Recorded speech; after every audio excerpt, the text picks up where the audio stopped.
Hello and welcome to Crucible of Words for more dedicated Legacy action.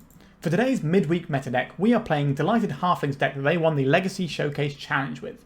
This is a deck called Cradle Control, and it's a sort of green creature based deck that actually has a lot of play into the meta with some really nice tools. So let's get right into it and see what this deck can do. So we have 4 Elvish Reclaimers and 4 Wight of the Reliquaries. This means we are going to be tutoring up some lands at some point. The lands we're tutoring up are going to be quite often Gaea's Cradle, just give us a big hit of mana to deploy wherever we need to and do some big Green Sun Zenith action. Or we're going to be finding Bojuka Bog to shut down graveyard-based decks. Talon Gates to phase out a creature at a key moment, either to protect our creature from removal or mess up what their creature's doing attack-wise and let us attack for lethal and that sort of thing.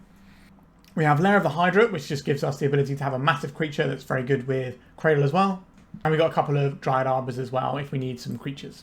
It's a relatively shallow land package considering what you see in other decks like green-white decks. So what else is this deck doing? Well, we have 4 Ignoble Hierarchs and 4 Noble Hierarchs. So we are hierarching all over the place. And what are we going to do with these? Well, we're going to use them to power out 3 drops like Endurance, which is just a straight 4 of in any green deck that wants to play sort of a mid-rangey style game at the moment. I think this should be your starting point if you're playing like Bant or Cradle Control or even a green-white depths deck. I think this is just a straight 4 of at the moment given the current meta. We can also use it to power out a Scythecat Cub and then play our land of the turn. So this is a new addition. This is from the Jumpstart product from Foundations. It's a 2 mana 2/2 trample. Landfall, you get a +1/+1 counter.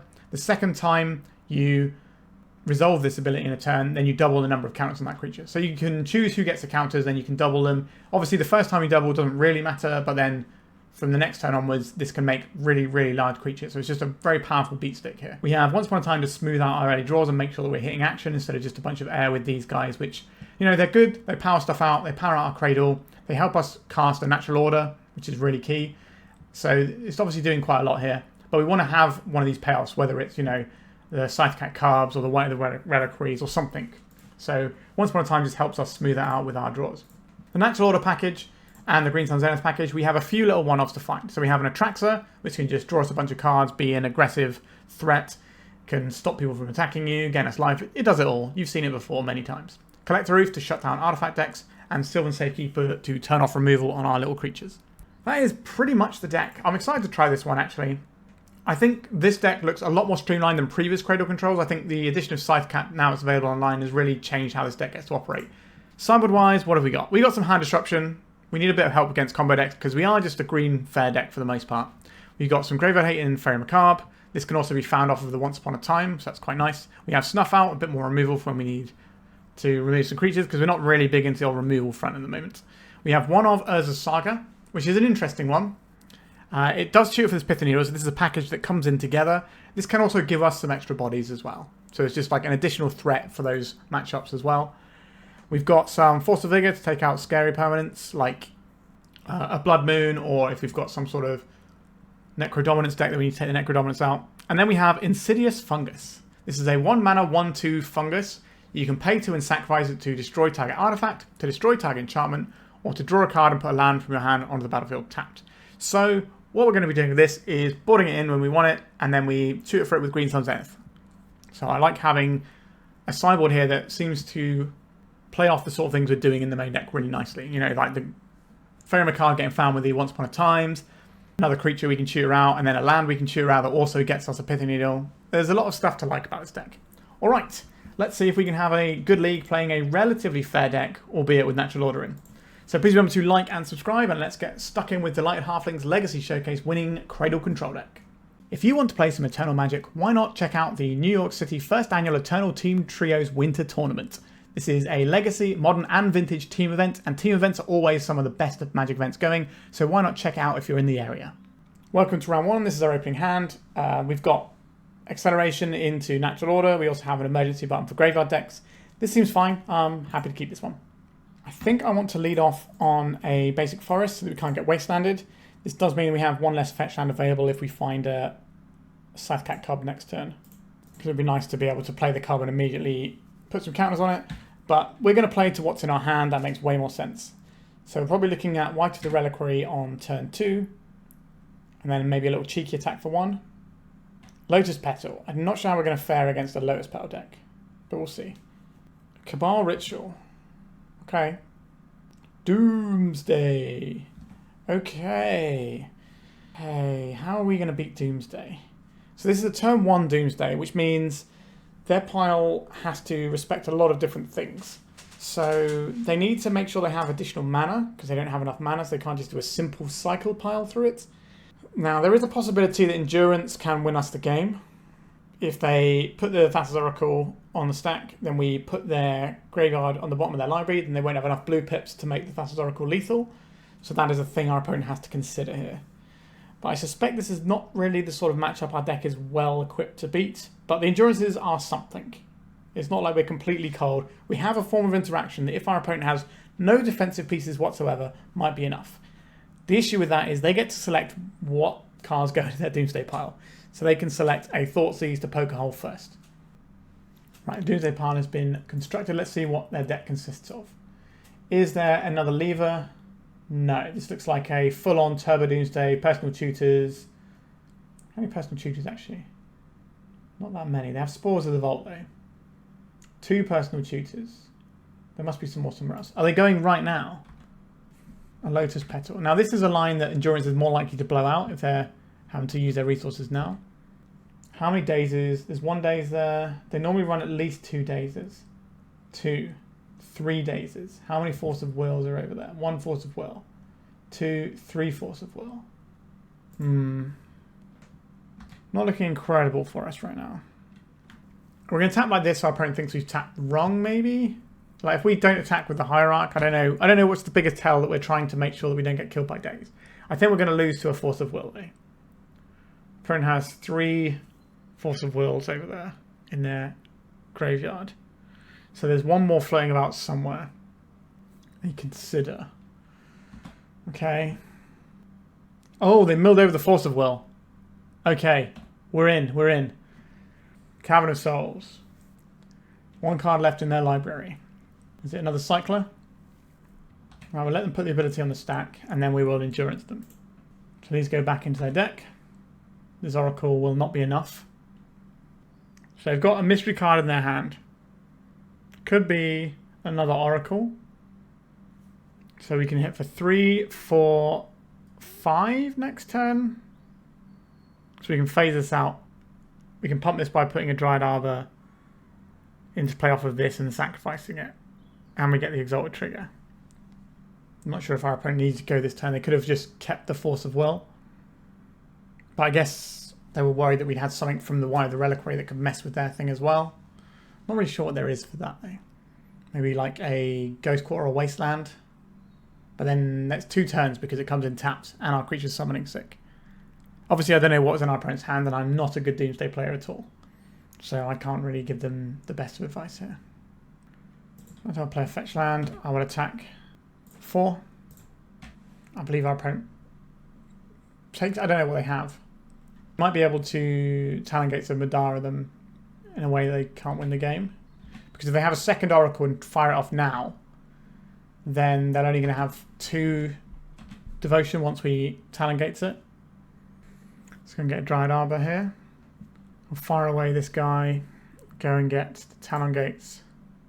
Phase out that Thassa's Oracle. And we get to untap and crack for lethal. Alright, we got the game. Our opponent said something about the Surveil cards aren't counted. So I don't know if they go into like a middle zone or whatever in terms of how the client works out. Either way, we managed to get a win there. I'll take it. So we want some Thoughtseizes. And nothing else here really seems good. Snuff Out does not kill the creatures they'll be boarding in, like Barragoyf and Bowmasters and all that sort of jazz. Doughty Voidwalker. Do I think Pithing Needle is useful enough to play? No.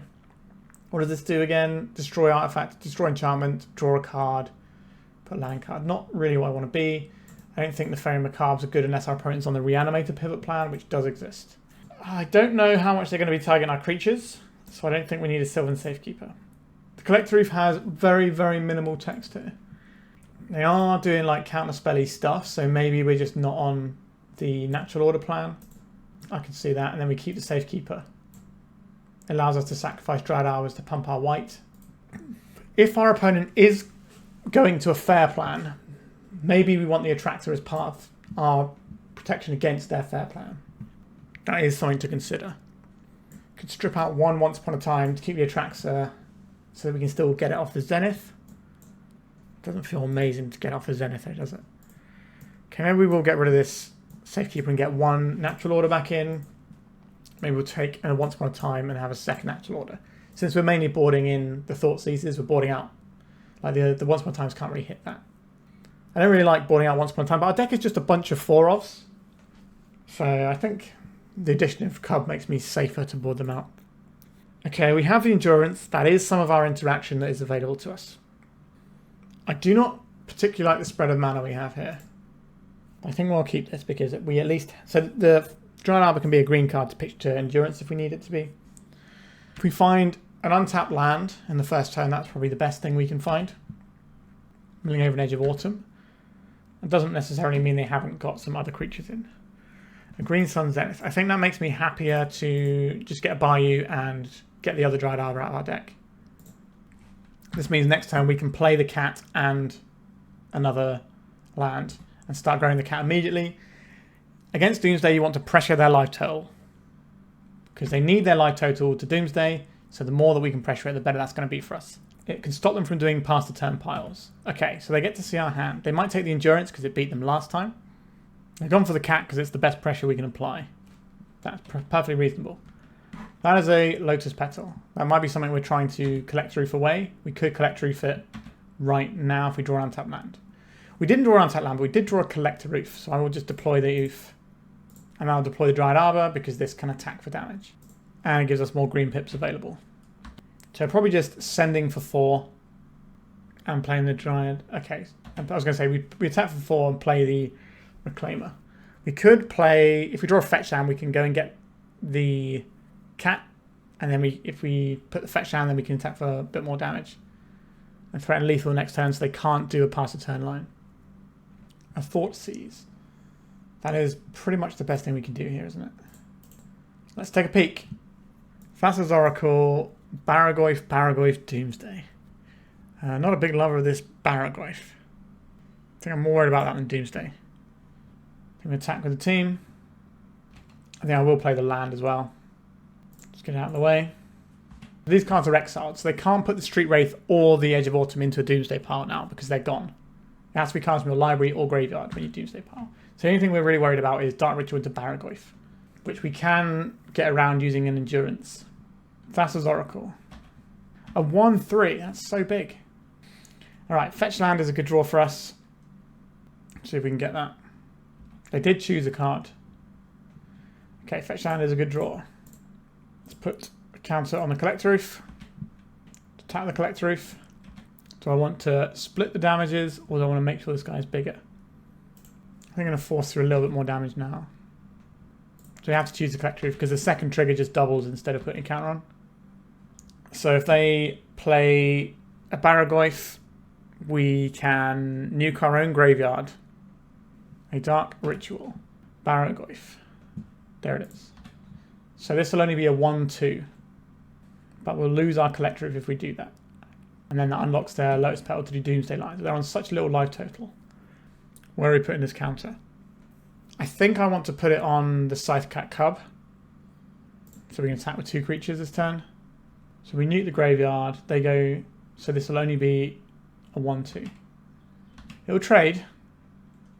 But they'll have nothing else afterwards. It's hard doing combat maths that isn't just making a 20/20 Merit Lage. So I have 1 card in hand that can't be put into the graveyard. The damage will check and see if anything dies. So they won't have a window where Collector Ouphe is in the graveyard and Barragoyf is in play and they can crack the Lotus Petal. So Death Touch just means that damage dealt by this creature counts as like lethal damage. So it'll check all the damages. This will die. So will whatever it blocks. And it won't get bigger. They could just chump block with a Thassa's Oracle here. But then we get to kill the Barragoyf on the crackback. They're leaving our Ouphe alive. Interesting. So we can reduce this to a 2/3 if we want to. Alright, we just get the match. Okay, I think this is going to be a difficult matchup, but we are quite an aggressive deck, and if our opponent doesn't have one of their silly turn 1 hands, we can crack through. I think they made a mistake in game 1 that we managed to capitalise on, but having Endurances in your main deck, you want 4 of these. if you're playing like any deck that wants to go to like turn 6 or whatever. Okay, round 2, let's go. Alright, this hand seems pretty good. Curve's nice and low. We can choose what we play here. I'll keep this. We have access to an emergency look for endurance if we need one on turn 1.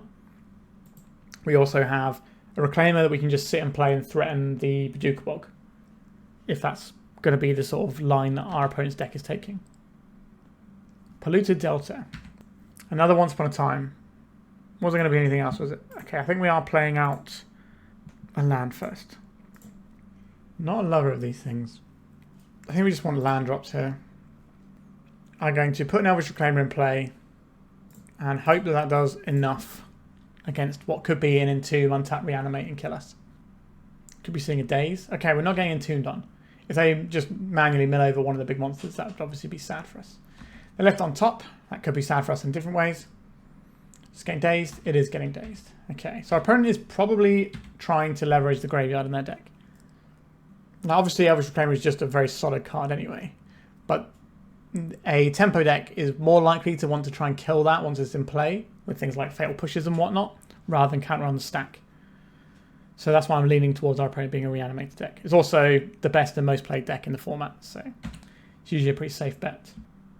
We have 2 options here. We can... Well, we have multiple options, obviously, but I think we have 2 realistic options here. We can play the Wight of the Reliquary and be ready to get a Bojuka Bog next turn, or we can cast it once per time, hoping to hit an Endurance. I think I'm going to take the sure thing of getting the Wight in play, especially since we don't know how much we're going to have black mana later on in this game. Obviously, we just play out the forest if we're doing that, I suppose. Alright, so let's try a Wight.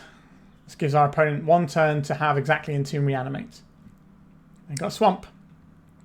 Okay, they're just Brazen Borrowing our creature. That's fine.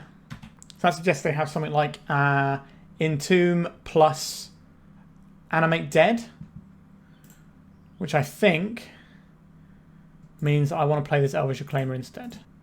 And then we can hold up Once Upon a Time looking for an Endurance, if that's what they have. And if that's not what they have, then we can just fire off this anyway, and we're not losing anything for doing that. Reanimate. I'm going to cast this Once Upon a Time. This might tell our opponent that we're running Endurance in our deck. There is an Endurance. I will fire this off now. I'll get rid of this Noble Hierarch. That's the weakest of the Hierarchs in our deck, because this one actually taps for black, which is one of our colours. Do you have some interaction? They have a Force of Will, just to get this Troll of Khazad-dûm. So they're going to go to 12 here. We can phase this out. What is our line here? I would like to get this Scythecat Cub in. Just go in with a Cub. Play this. That gets us a counter on the Cub. We crack this for a Bayou. That gets us another counter on the Cub. Then we play a Wight. And then we're just in a good old-fashioned race here. So they turn sideways. We have 4, 8, 9, 10, 11, 12 if we have any land, which we can get with the Wight of the Reliquary by sacrificing this. So our opponent is very much on notice here. If they just want to play a medium guy, our deck is all about just having medium guys in play. A Wasteland. That does not impact what we're doing. They have 1 mystery card in hand. Alright, we got the match. Nice reanimation, opponent. Okay. What would I like? I would like some Faerie Macabres. Thoughtseize is reasonable, but I don't think that's where I want to be. This doesn't hit anything that we would care about. I don't think we want the Pithing Needle for Wasteland or anything. So this is what we can do. I don't really like Natural Order into my opponent's deck. Although Atraxa is something that's big enough that can beat stuff. Okay, I'll take out a Collector Ouphe and 1 Natural Order. We can still Green Sun Zenith for this when we have like a Cradle running.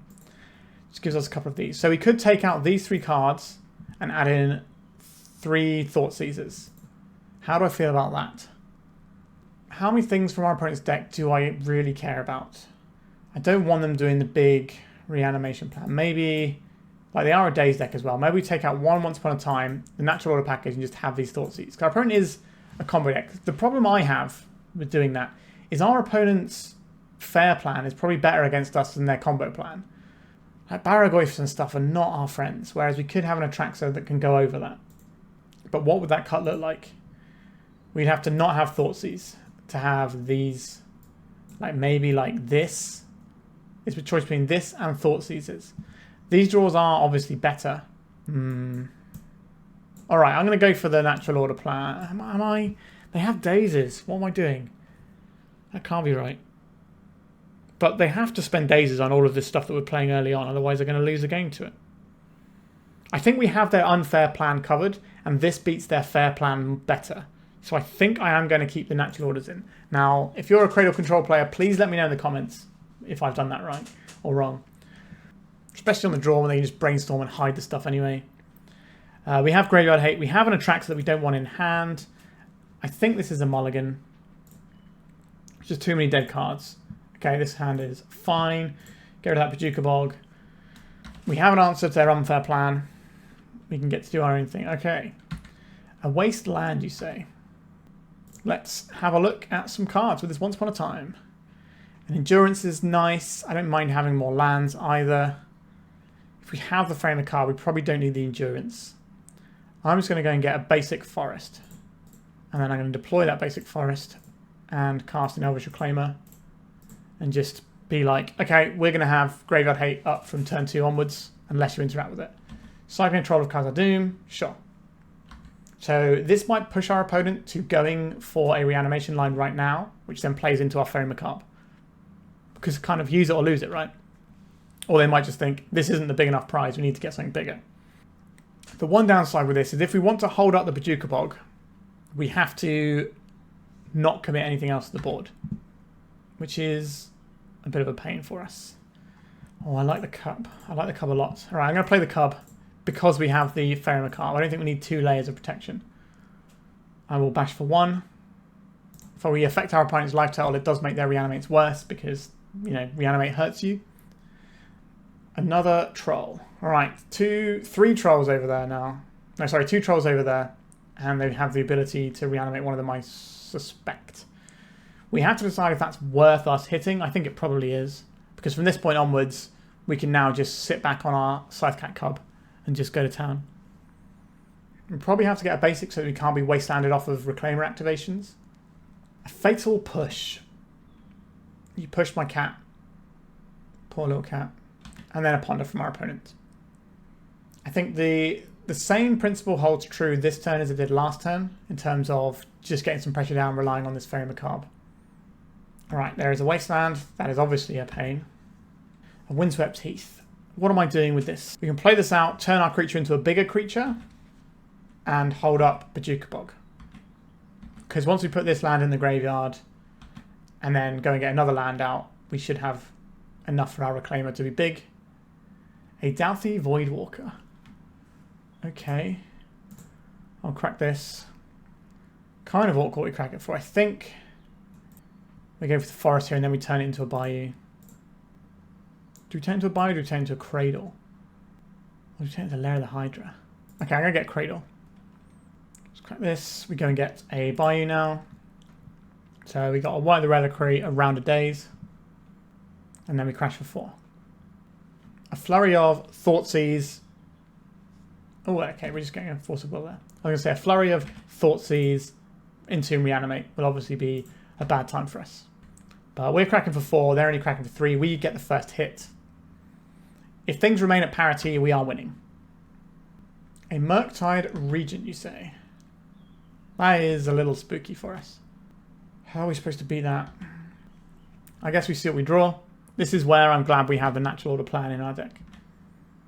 Didn't draw it though. That would have been great.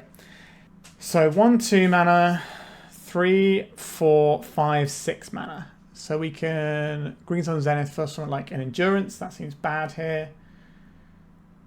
We can just go and get a Cub. And then get a creature that's bigger than Murktide over a couple of turns. So we can get the Cub here. So this is 10 damage, and then we take 3 damage. So this fetch down is okay. So we're going to pump up our... Is it the Cub, or is it the Elvish Reclaimer? We're going to need the Elvish Reclaimer to tap soon. So I think we put it on the Cub. And then we crack this for a Dryad Arbor. We should have waited till our next turn, I think. Let's get a counter on that. Getting a fetch land here doesn't really feel great. But we can just turn this into another Cradle, get another counter on the Scythecat Cub. Hopefully Talon Gates at a clutch moment will deal with the Murktide Regent and allow us to win. If we get a fetch down, we will be dead to the Doughty Voidwalker on the following turn. So they should come in with both here, I think. Although 4, 5, 6, 7, 8, 9... doesn't take much for us to have lethal. I don't think this is the turn that we get the Talon Gates here. I guess I'm going to sacrifice this forest. Go and get a Dryad Arbor, just get some more meat on the board.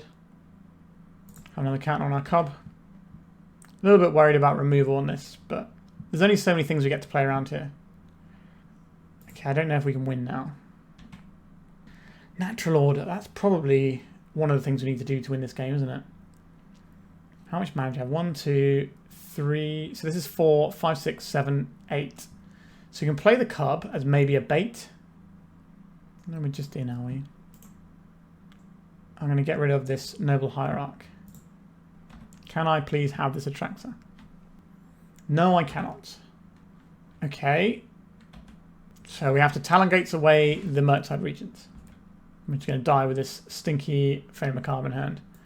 I guess we could go and get this and chump block get the mana for this and chump block this for a turn, but that kind of ticket has gone now. I think we have to get rid of the Dryad Arbor here. Pump up the cat. Phase out the Murktide. So we go to 1 here. We need to find a way of hitting our opponent for 13 damage. Atraxa. We can't filter into both of the colours we need. This is 3, 6, 7 damage. We can get another land, that's 8 damage. I don't think we have a way forward. I think that is the end of the game there. Yeah, we die with our reanimation stuff in hand, with our anti-reanimation stuff in hand. Like I said, our game against the fair plan of our opponent's deck isn't very good compared to our game against their other fair plan. Does the Thoughtseize help against their fair plan? Not especially because they can just top deck a Murktide. We need something that is big enough to tangle with it. I think we're okay on the play. I'm just going to go in again, still with the Natural Order plan. Because in that situation, if that Natural Order resolved, then all of a sudden we're right back in that game. Okay, what are we doing here? I would like more land. Do I believe in the heart of the cards? I think so. Like, the Greens on Zenith can find us some guys if we need to, but we have plenty of useful resources here. We're not going to get blown out by graveyard stuff. They're going to have to respect the Reclaimer early doors. I think we're going to play around the Murktide a little bit more than we did in the previous game. Maybe shrink their graveyard an earlier moment. Alright, let's just... Do I want to get this Reclaimer in or do I want to get this Dryad Arbor in? I'm going to get the Dryad Arbor in. Because we already have the graveyard covered for a turn. They could just wasteland here. And they trade pretty favourably. Not a wasteland. Okay. Can we draw a land as well? That'd be lovely. Well, we did draw a land as well. What is the prize here? I think the prize is Wight of the Reliquary first. So we can pay this around a daze and then we can shove the Reclaimer into daze. Now, if they fetch an Underground Sea, Fatal Push our guy, then daze this, that would suck. But they didn't. So now we have a load of things in play and our opponent is just sat over there with Polluted Delta. It feels like we're about to get reanimated on though. No? Just cycling a troll. That is fine. Once we untap, we do not fear the graveyard. This has Vigilance, so we can always go and get a Bojuka Bog. And we've also got the Endurance in hand. We've got the Reclaimer. We are in a quite comfortable spot. We're just trying to dodge any of the big fair stuff like Barragoyf and the Murktide Regent. Barragoyf is a little easier for us to answer. Reanimate on that guy. Is that enough for me to care about? I think it is. Because we have the graveyard locked down next turn anyway, I think I'm okay to do this. If they spend resources on it, then it's less resources they have for something else. If we had a Cub, then it's a lot easier to race something like a troll. But because we don't have the Cub right now, obviously we can go and get it. But it's not in play right now, so that's a whole other turn cycle before we really get to leverage it. You do get into a weird situation with when you have the Cub and you play a land. If you've played the Cub this turn and you have another creature that's attacking, where is the correct way to start doing your counters? Alright, so they really want this troll. Because if we put the counters on a creature attacking, then if we start splitting later on, that doesn't help us out. So, what do I want to do here? I think I want to go and fetch a cat. Everybody wants to be a cat. So they have to be careful with their attacks because we can clap them back. They have to have removal spell, Entomb, reanimate to get a big monster into play here. Because as long as we have Wight of the Reliquary, we are constantly threatening a Bojuka Bog. Getting blapped here, that's fine. Wasteland, okay. A Barrow Goyf. That's pretty good. I think we sacrifice this Dryad Arbor. And we go and get a Gaea's Cradle. The cat can pump itself. Make use of that trample at some point. So playing out the Reclaimer is basically free here. The lands come in tapped. So there is a downside to that sort of stuff. So we can...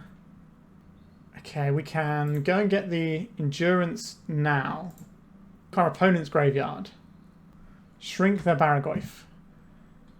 Then we can attack. And if they do anything here, if they block, then we go and get a Bojuka Bog. Vigilance is pretty good. So they can't really block here. If they don't block, then we can threaten a similar thing on the backswing. Going for this line. Yes, we are in an awkward spot if our opponent just entombs and animate dead something. But we need to beat what's in play. Alright. Pondering first means it's going to be difficult for them to get Entomb plus Animate Dead going this turn. They've got less mana available. Now they might have found a land. I think we're... Right, it's going to be over in one turn cycle or not. Okay, they're just going to get back a very small Barragoyf. That's fine. So they have to keep back on blocks here. We can phase out... Oh, this is very small, isn't it? It's a 0-2. So we can phase out the Troll and then they die to our attacks. And Endurance. Does that make any difference here? I don't think so. So we attack with this, this, and this. They only get to block one of them. But how big do we get to be here? So this will be 3, this will be 4, this will be 3. So 2 of them connecting is lethal. I think this is it. So after attacks, we're going to sacrifice our Reclaimer and turn it into Talon Gates. Counter on, it doesn't really matter where the counter goes here, does it? Put on the Trampler and we'll phase out the Troll. I guess Snuff Out, but you don't really see Snuff Out in these reanimate decks. Oh, we got the GGs in chat. Oh, we worked hard for that one. Yeah. Like I said, the fair plan is scary. It's just like these beefy creatures. Because we have so many just incidental ways of hosing the graveyard. Because we have 4 Endurance, 4 Reclaimer, 4 Wight. That's a lot. But yeah, this deck is hard. I played a few practice games with this deck before because I know how difficult this deck is to play and I wanted to try and get my brain working because this is very different to the sort of Magic I normally play. But yeah, we're doing well. Let's go to round 3. Okay, we have a natural order hand today. Let's keep this one. Probably basic forest. If our opponent's doing something really busted, then we're going to be in trouble. But I'm relatively well equipped to play a fair game here. I think we're just going to go for Hierarchs into the natural order plan. I think that's our best bet. Our opponent does have some blue mana over there, so maybe you want to tease out some counter magic. But we don't know if they're a combo blue deck or if they're a control-y blue deck. We still don't know. They're not doing anything. Okay.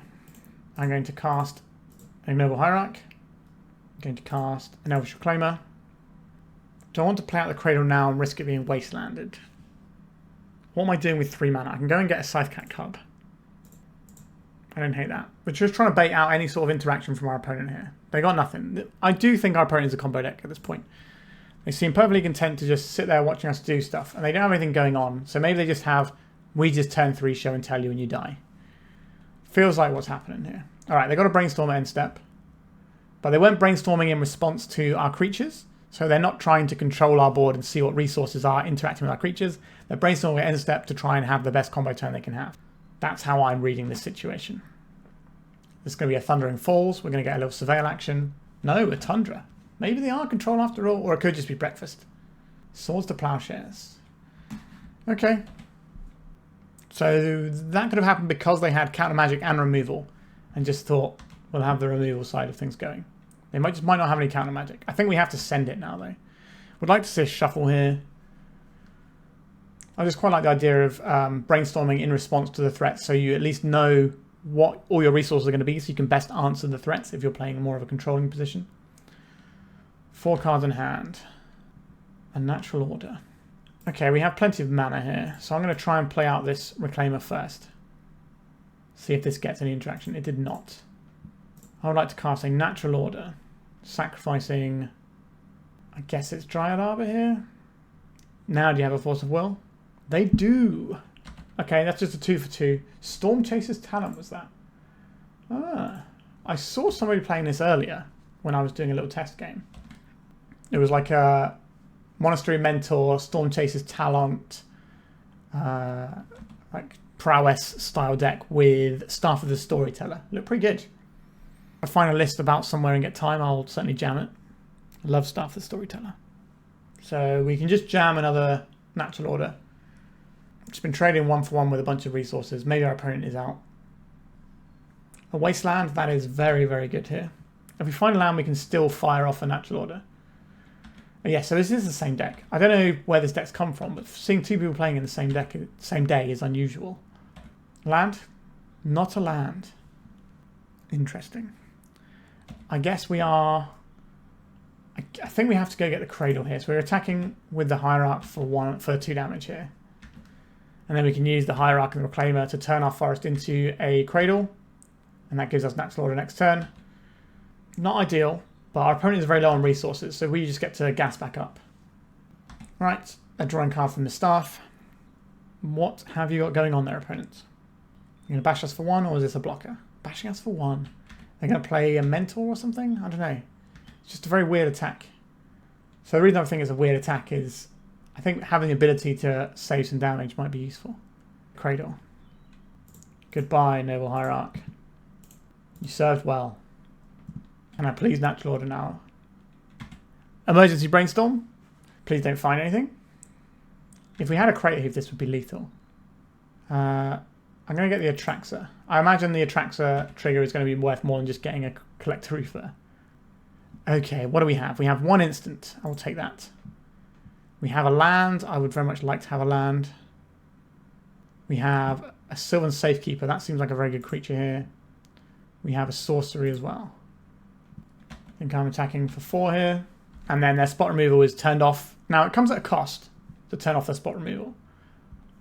But yeah, our opponent's scooping it up to that. All right, Atraxa always good.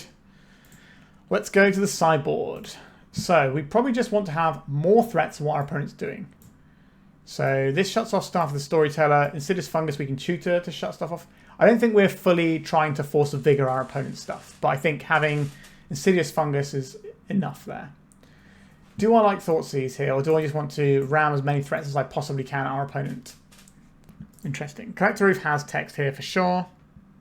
Resolving natural order is a problem, but our opponent has to deal with all of this stuff. And then, like you saw, we end up just natural ordering later.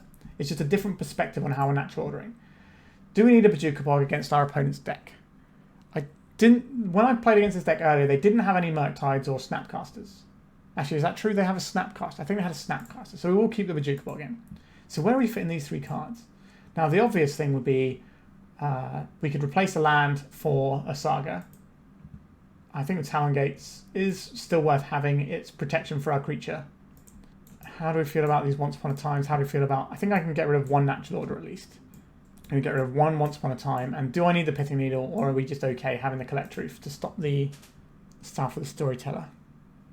We don't really need endurances, but they attack well. I'll cut 1 endurance, I think. I don't know. I don't think I want Thoughtseize. The Thoughtseize basically come at the cost of either our Once Upon a Times or some threats. And Once Upon a Times kind of are threats, and they smooth our draws. Ugh, I don't think I'm keeping this one. Like, this is a mulligan being in the hand. This is a mulligan being in the hand. So let's just mulligan to a nice 6. This is better. This is much better. We can keep this and throw away 1 of the Cradles. And start off on a Once Upon a Time and go from there. Storm Chaser's Talon. Here we go. Let's see. We draw for turn. Let's Once Upon a Time. I do not want the Atraxa, obviously. Do I want a land or a Reclaimer? I think it's the Reclaimer. We're going to get a forest here and deploy the Reclaimer. So what the Reclaimer allows us to do next turn is play the Hierarch, and then we can play the Cradle, and then we have a Reclaimer activation available. So we can start working towards like Lair of the Hydra and bits and pieces. Alright, Ponder. Look at this friendly little creature. This little otter with a funny hat on. We're going to see another cantrip and a little bash for 3. Another Storm Chaser's Talon. Okay, these scale relatively well with each other. I think we get bash for 3 here. Yep. I think we do a better job of being the aggro in this game, though. We play the Hierarch here. We could either play the Hierarch or we could play the Wight of the Reliquary. If we play the Hierarch, what are we doing with the rest of our mana? Just holding an activation of this up. Is that particularly exciting? I think we're just going to get the Wight going.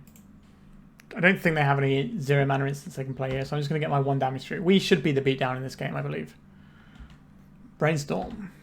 Otters, they're getting bigger. Next time we can get the cat. Cat is very good against these tokens because they can't really stop it. Yep, failure. This is the exact same list I played against earlier. I am just going to let this damage through. I would like to play a Noble Hierarch, please. I would like to play an Ignoble Hierarch, please. I would like to play a Gaea's Cradle, please. And then let's cast this. I think we're getting the cat here. So we're casting this around a daze at that point. Alright, we're getting a Force of Will, pitching Lavinia. And we attack with these 2. This will get rid of an Ignoble Hierarch. And what do I want out of this? I think it's just the Lair of the Hydra. It could be the Urza Saga, but I think the Lair of the Hydra is better when we got the Cradle. Oh wait, did I make a mistake there? I did. I thought we had another land in the graveyard. Yeah, because we're putting a creature in, not a land. Whoops, sorry. I think this is my 11th or 12th game of Magic today. Round of Magic. Apologies. We should have just attacked with the Wight there and just got the double exalted trigger instead of trying to grow the Reclaimer. But if we're just in a straight up racer, it should be fine. A Wight of the Reliquary. Intriguing. I would like the Forest. I think I would like the Wight. Means our Lair of the Hydra attacks for less this turn.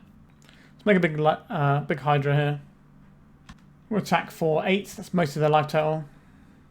A failure, sure. So this can blink out our guys, or it can blink out the Storm Chaser's Talon to give them more tokens. Scalding Tarn, probably not what our opponent's looking for at this stage of the game. Just want some more business so they can get some more prowess going. If they attack this, they are attacking it into some 3/3s. So when it comes to mid-range dirtly combat, we've certainly got this one looking good for us. We can also Talon Gates out the failure. Yeah. So we made a mistake here with one of our attacks. We shouldn't have cracked away the Hierarch. We should have just attacked with this. But it didn't matter. When I played this game in my little practice games, when I played against this deck, we also beat it. So I think this is a pretty good matchup for what we're doing. Alright, 3 rounds down. Let's go to round 4. Okay, this hand is a little bit on the slow side. It does have a plan, though. I will keep this one.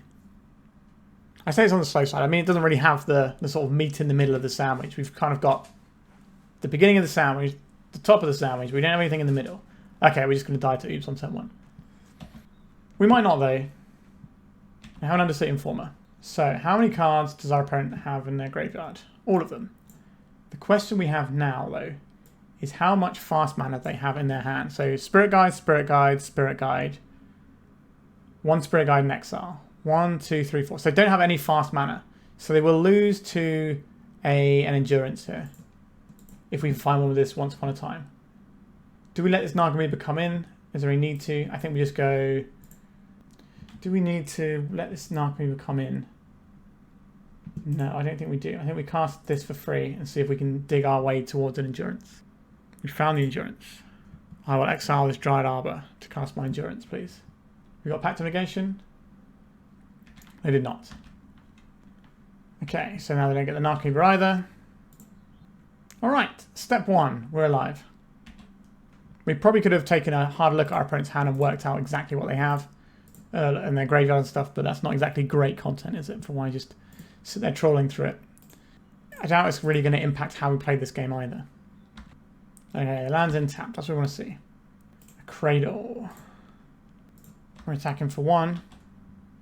So we're going to go get Dryad Arbor. And then next turn our Cradle attacks for 2. And then we can natural order into a Atraxa, which hopefully finds us all the cards we need to then beat them. as well as giving us a good clock.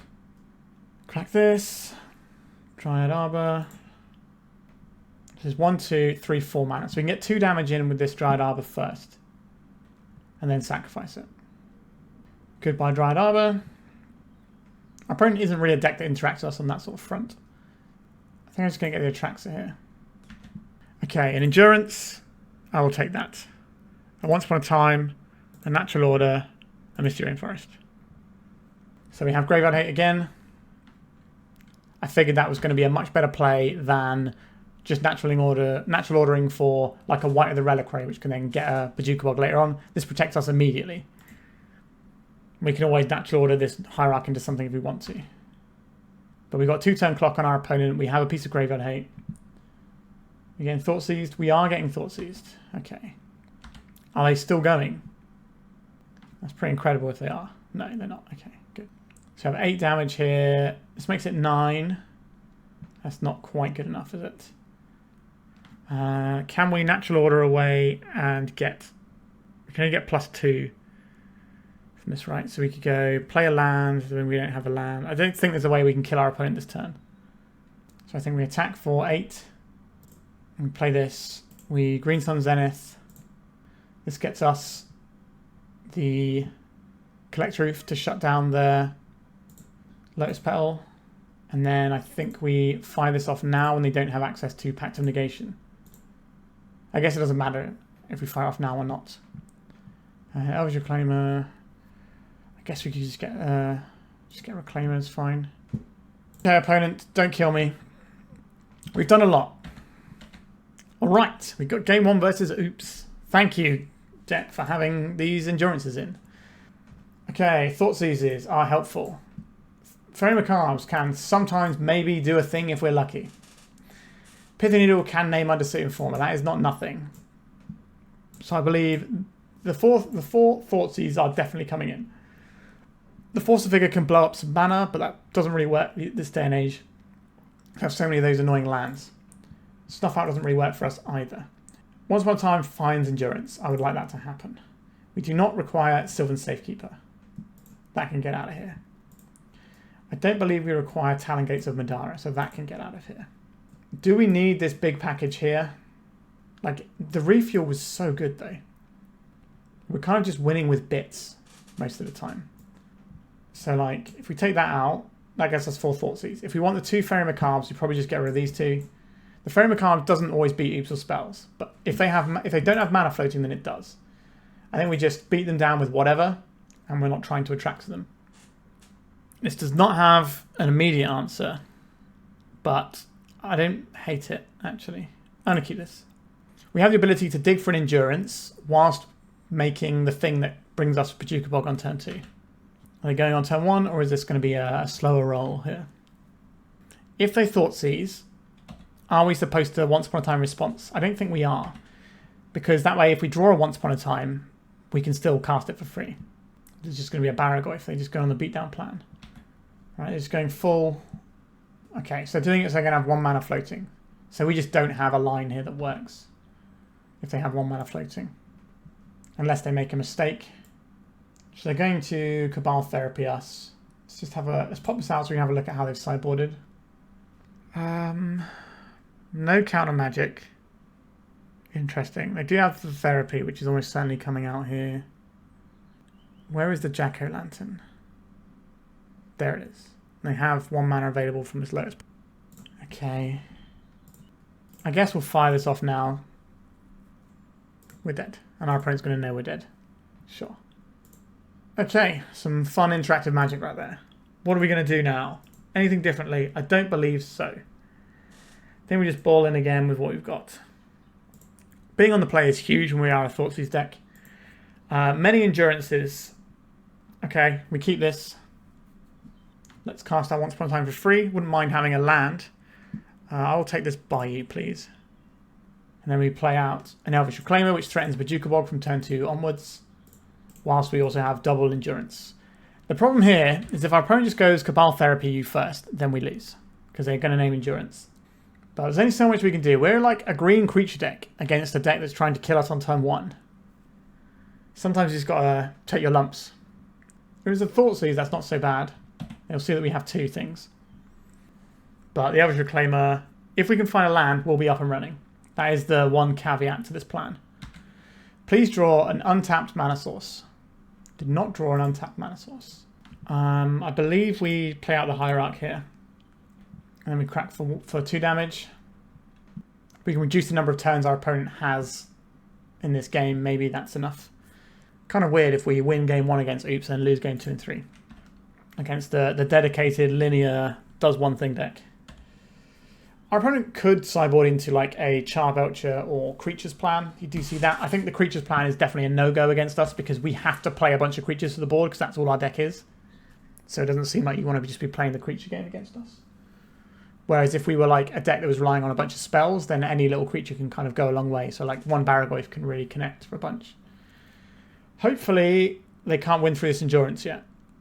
And if they can't win through this Endurance yet, then maybe they can't win through this Reclaimer afterwards. And then we can just chip them down with our Dryad Arbor over a few turns. Please make your land tapped. Yes, tapped. Okay, this means we're getting another turn. This is great news for us. A Cradle. Oh, the hits just keep coming, don't they? Okay, we're going to Green Sun Zenith for 2 here.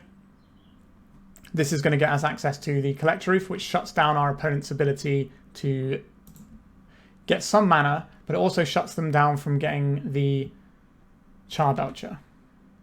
I think we attack for 2 here. We've still got the mana up for the Bojuka Bog and the Endurance. So we have double graveyard wipe, so we beat the Lantern right now. Okay, we're working hard. I'm glad I did those practice games, because I made a few horrible blunders trying to practice this with this deck. So I feel I'm getting a better handle of it now. Boggart Bog. Okay. Is this just Undercity Informer? Sure, we don't have lethal damage here. The hits, they keep on coming. Okay, we're going to attack with a 3-3 here. Okay. If we get to untap one more time, then we have kind of 3 bubbles of Graveyard Hate, although one of them doesn't actually work the way we want it to. What we can do is we can Talon Gates this out and have lethal on the next attack. So our opponent really needs to win this turn or do something that at least stops us from getting them. We're just going for fair beatdown plan, because that does not work into mid-range creature deck. A Boggart Trawler. 3 mana, 3-1. So there are some decks where they index really heavily in stopping your graveyard, but they don't have any creatures or whatever, so you can just win with like rubbish guys. So they're on 5. How are we supposed to get through them if they're on 5? We could turn this Dryad Arbor into something else, couldn't we? What works for us here? We Talon Gates out the Boggart Trawler. That still doesn't feel amazing, does it? Lair of the Hydra. I'm not playing out this Endurance. Actually, if I play out the Endurance, and then we Talon Gates this, we have 3 damage, 3 damage, 2 damage. They only get to block 1 creature. If they block 3, they take 5. We are playing in the Endurance out. Although we can kind of do the same with the Lair of the Hydra, right? This attacks for 4. So this becomes a 3-3. So we attack with a 3-3, a 3-3, a 2-2. This phases out, phases out the Boggart Trawler. Yeah, so we can do that without casting the Endurance. And I don't believe our opponent's going to have much in the way of interaction over there. They're exiling Simian Spirit Guide here. So this is going to get them some Narcomoebas, right? This gets them 2 Narcomoebas. I could stop this right now with the mana I have floating. Alright, let's do this properly and have a look at their graveyard. Let's pop it out. Okay, so there's 1 Spirit Guide in exile, and there's 1, 2, 3, 4, 5, 6 Spirit Guides here. So they have a Spirit Guide in hand, so they can activate their Lantern here. So they can put some stuff in. We can shuffle all this away, and then they cast the Memory's Journey. And then they get back their Poxwalkers. How many Poxwalkers they have? Poxwalkers come tapped, right? Where are the Poxwalkers? Battlefield tapped. Yeah, that's fine. So I think we are going to just cast this Endurance in response. I can't go off instant speed. Yep, so they're going to cast the Memory's Journey here. Yep, so they're exiling Jack-o'-lantern. They're going to Memory's Journey like Oracle or whatever. Do they have a Reanimate in there? They do have a Reanimate, yeah. But we're not going to give them another turn. Actually, it doesn't matter what they put on because this graveyard's getting wiped, right? So all they're doing is casting a spell to get the Poxwalkers, but the Poxwalkers come and tap, we attack, we Talon Gates this away, they lose. I'm trying to think how we've messed this up, and I can't see it. I wonder if our opponent is doing the same math that we did there. Because they can't do anything with Poxwalkers, because the Poxwalkers are tapped, and this is the end step. And all the stuff they could do with it are sorcery, like the Cabal Therapies and the Dread Return. Sure, you can have your tapped creatures. They're putting back Dark Ritual, Dark Ritual, Dark Ritual. Okay, it doesn't matter because they were getting shuffled in.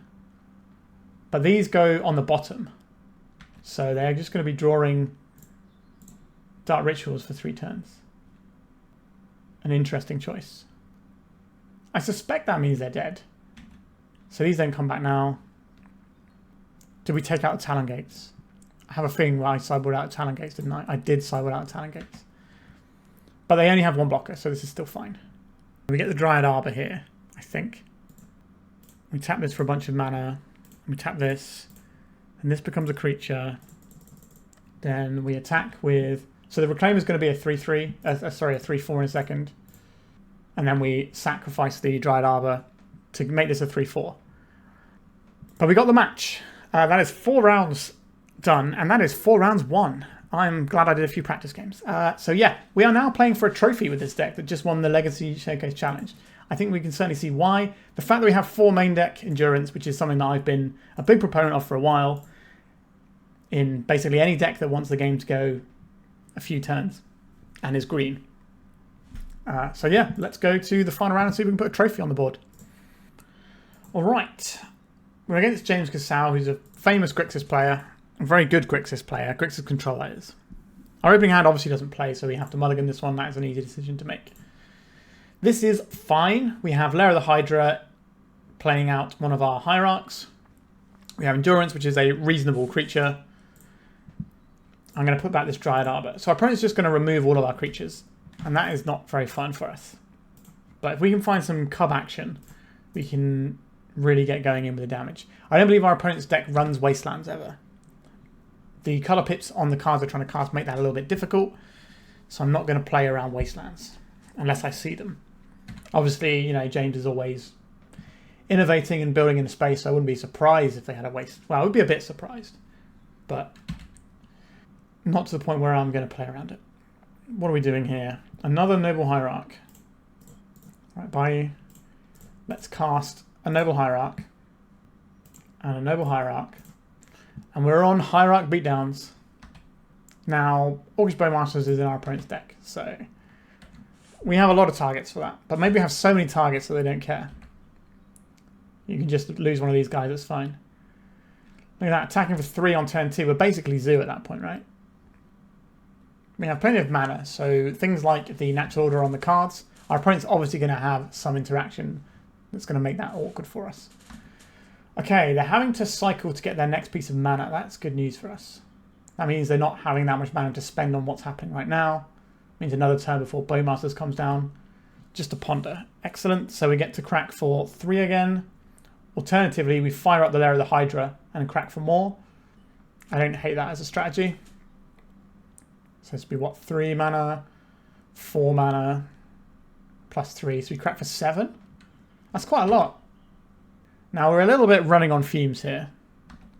But it seems like a good time, to get a nice crack in with the Lair of the Hydra. Boom. 7 damages. Treetop Village, eat your heart out. Okay. We're making some progress. But our opponent's got so many resources. If they get to leverage those resources in their hand, then we will lose. Very nice mountain there. A Barrow Goyf. Not a big lover of that one. A Natural Order. We do have enough to cast both. Do I think our opponent is going to let our Natural Order resolve? That is a different question, isn't it? I'm going to cast this Dryad, this Endurance first. If they counterspell this, then I'll find the Natural Order. Our opponent's deck normally doesn't run Dazers. This will shrink their Barragoyf a bunch and allow us to attack him with a Hierarch that can trade with a Barragoyf. Face the might of my powerful Hierarch. Now there is a possibility our opponent just doesn't have a Force of Will. and that we've been playing around it, and if we just played right into it, we could just win this game. But I think we're in an okay spot for now. Our opponent is going to be getting rid of counter magic at this point, because they just need to answer what's in play for the most part. So if they're cantrip and they just want some lands, they can multi-spell and just removal to wipe our guys. Things like the Baleful Strix is pretty solid here. Also, the Barragoyf is beginning to get larger. A Tamiyo, sure. 5 cards left in our opponent's hand. Are they crashing with a Barragoyf? And if so, what are we doing about it? Are we... Okay, we're not having to worry about that. Interesting. A Green Sun Zenith. Does that change anything here? It's a pretty good bait spell, isn't it? Is this worth your Force of Will, opponent, if you have one? It is. Okay, so the bait spell was successful. What about this spell? Alright, we're in. Let's get the biggest, meanest creature in town. Apart from all those other ones that are bigger, like Emrakul. Okay, so we get a land here. Cradle seems pretty nice. Obviously, Green Sun Zenith, what a sorcery. We have 1 instant here. And I would like this Sylvan Safekeeper to protect our creatures. Alright, taps for a bunch of mana. Let's get Safekeeper in. Lightning Bolting our Hierarch. Sure.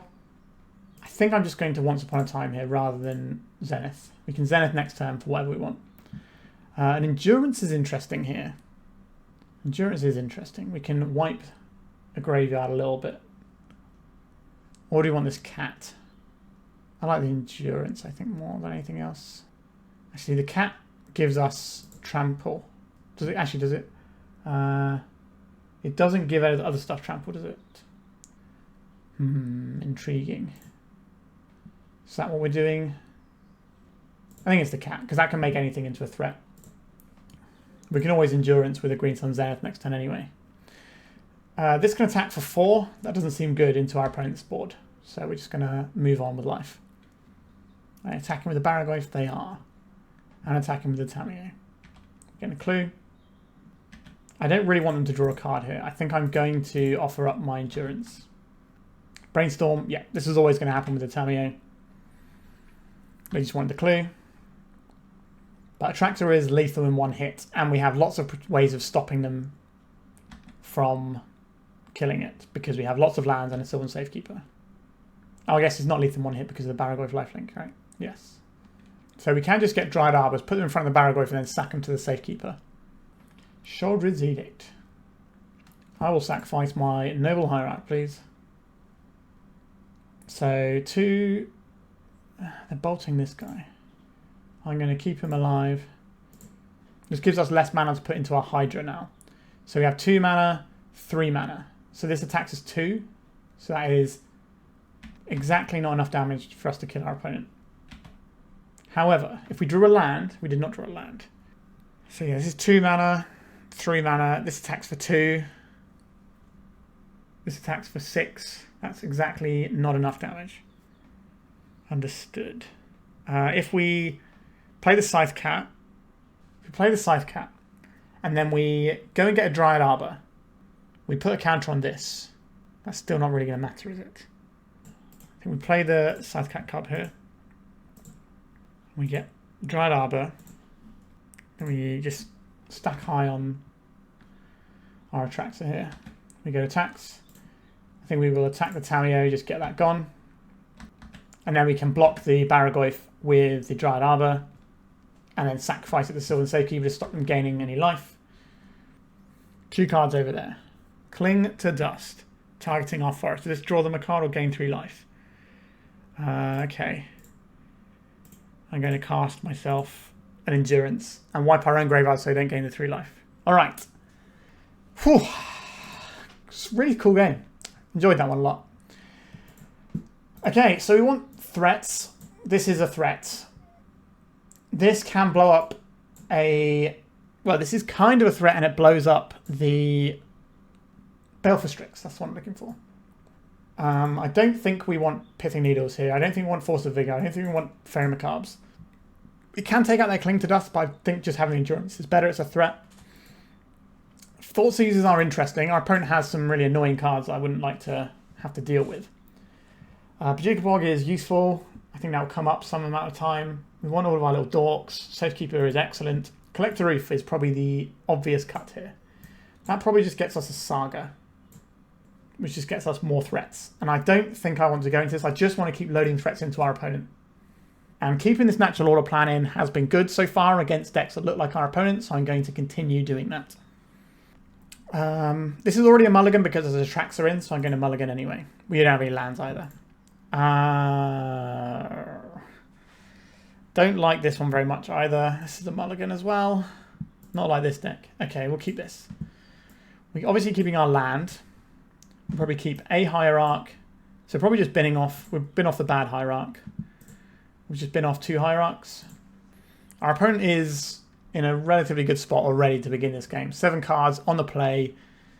We don't get to come in underneath him doing anything. A Thoughtseize. All right, we're going to lose. I don't know what you take here, actually.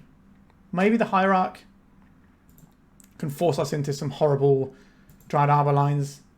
But Orcish Bowmaster is just killing this anyway. Kind of makes you wonder what's the point of taking this.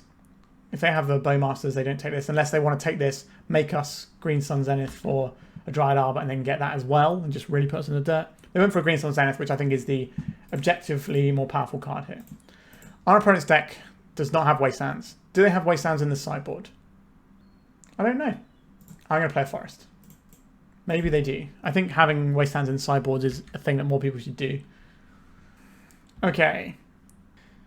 We have a Cradle that can get us up to Endurance. We can start being down with it. It dodges Lightning Bolt, which is key because that's one of our opponent's cheapest removal spells. They probably have some amount of Fatal Push as well, though. I do not feel great about this game. Even though we're only just in it. Just the mulligan was pretty brutal. Our opponent's already interacted with us on a 1-for-1. Cling for Dust. Okay, they're drawing a card with the Cling to Dust. There is an Underground Sea. Another Thoughtseize. Alright, we're going to lose the other Green Sun Zenith now. But maybe it's mediocre Hierarch beats for the win. We can Endurance and take this Cling to Dust out, which is like a late game engine. And you just funnel mana and cards in the graveyard into it. Scythecat Cub. Oh yes, I like this. Pay out the Cub. Put a counter on the Cub. Not quite out of Lightning Bolt range though. There is an argument to put the counter on the Hierarch in case we lose the Cub, but I think we're so far behind we need to swing a little bit here. That is a Barragoyf. We can make this into a 1-2. We could go get a Dryad Arbor here. Put a counter on this. Then play this. I don't like it, but I think it's correct. Do I want to trade off this Cub or not? I don't think I do. Just trade off this Hierarch potentially. That is part of our mana though. It is our only black source. Maybe that makes it more tempting for our opponent to take this trade. If they have a Snuff Out here, we are absolutely roasted. But again, we have to play towards a game where we can win. And that means ignoring some of the things that we can't beat, I think. Okay. We're getting somewhere. If they want to attack me for 1 here, that's fine. No, they don't want to attack, sure. Okay, what are we pumping this time?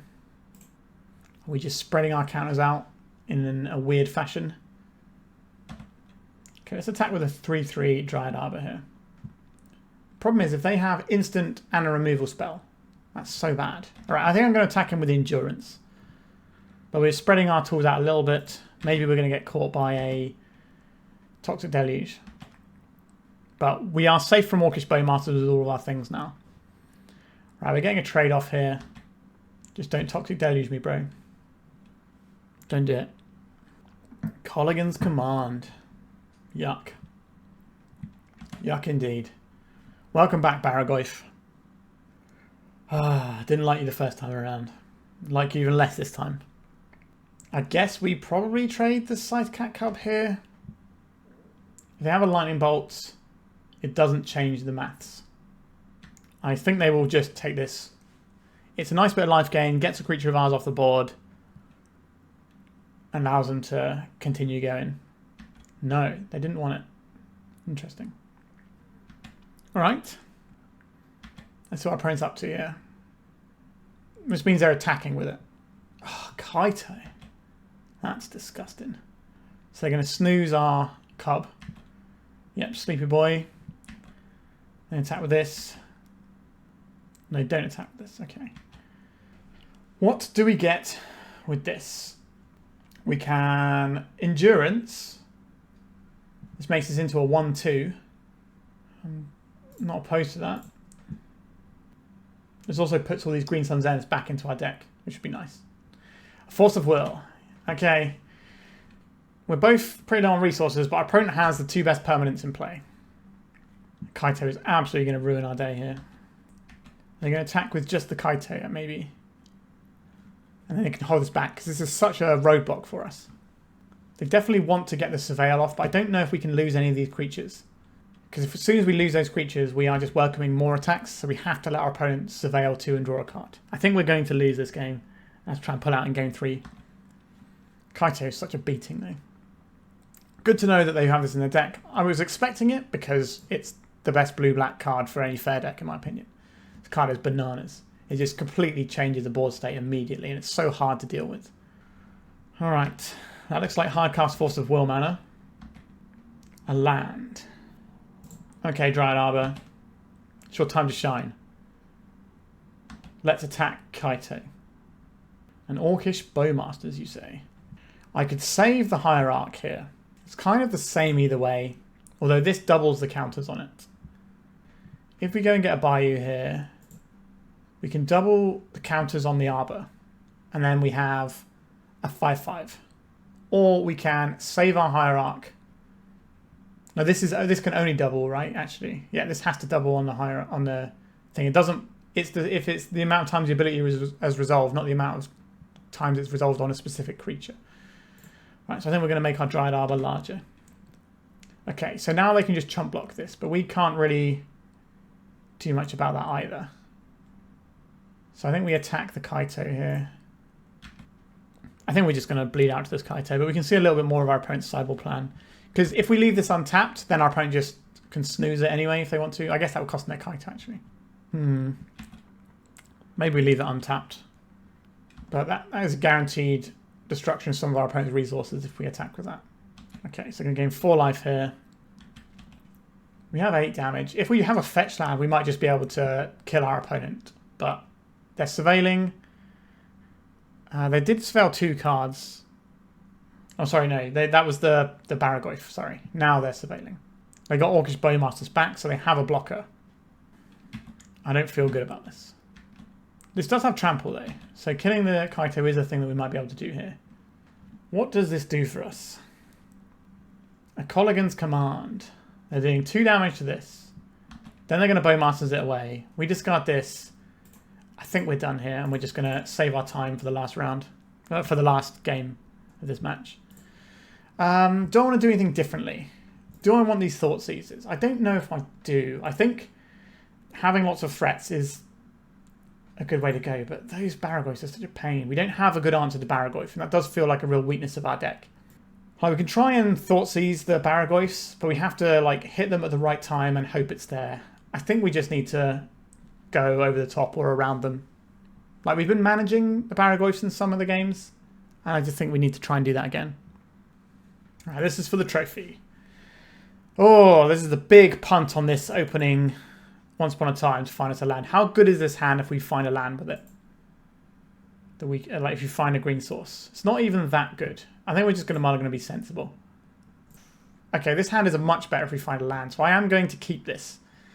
Wish me luck, I guess. So we keep this. How many Hierarchs do we want here? I think it probably is a Hierarch that goes. Please don't do the heads up countering my Once Upon a Time. Only one in there. I'll take that forest. Easy. Always had it. Never in doubt. Okay, so Ignoble Hierarch. Next turn we can play Wight the Reliquary and as a Saga, and then you just grind a few Saga tokens. We're not going to get anything good out of the Saga. Maybe we should have brought in our Pithing Needle for Kaito, actually. Yes, we should have brought in the Pithing Needle for Kaito. That is a bit of a spew from us there. We can get Thought Seized here. Yep, goodbye, whatever. If they take our Wight, then we can just Green Sun Zenith up a Wight or a cat. Probably the cat. I think that is the best way of piling the damage on. We don't really have the creatures to spare. They took the Zenith. Sure. So we're just going to play the Wight and the Saga. Ooh, interesting. All right, we have an end game here. Oh, a Force of Will on the Wight. Pitching a Ponder. The deck that is built entirely to remove creatures seems like it's going to be pretty good against us here. An Orcish Bowmasters. Okay, goodbye, Ignoble Hierarch. Yeah, feels like this sort of structure of deck is going to be a real pain for us to ever play against. Okay, so we don't get to make any constructs because we don't have a creature.